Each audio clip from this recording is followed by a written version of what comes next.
कुंवारे राजा जी काहे बुझला न कौन तू बात राजा जी देह बाटी अभिले कुंवारे राजा जी काहे बुझला न कौन तू बात राजा जी खाला तू काजू पीला तू दूध मन मिला लो तू हरदी अलकता रह चोई सोना चपकल रहब लागी न राजा जी सोरहदी अलकता रह चोई सोना चपकल रहब लागी न राजा जी सोरहदी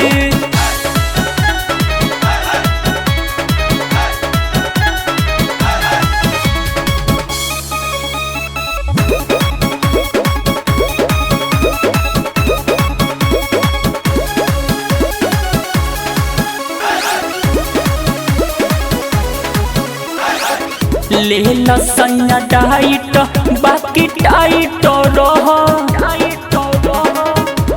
चुवे के राहत खुल के फाइट कल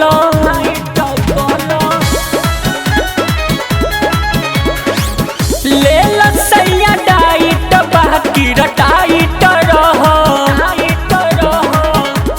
चुवे के राहत खुल के फाइट कल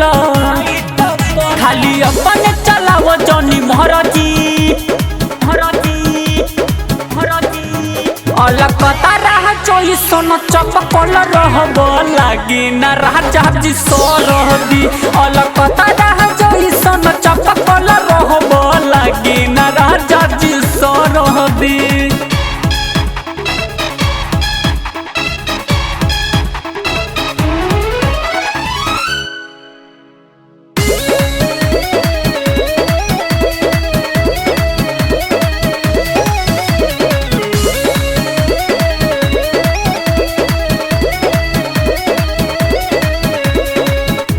चिंटू सजनवा बहुत बड़ा बेदरदी कहिया ले जाई बोलते ही दरदी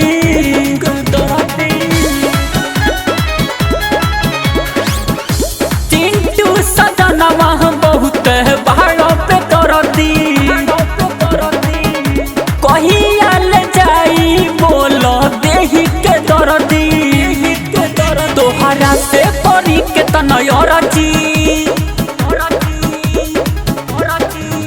अलकता रहब के चपकल रहब लागी नहीं राजा सोरहदी अलकता रहब के चपकल रहब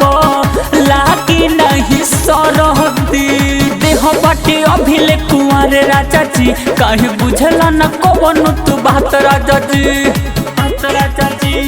खाला तू काजू पीला तू दूध मन मिला लो तू हरदी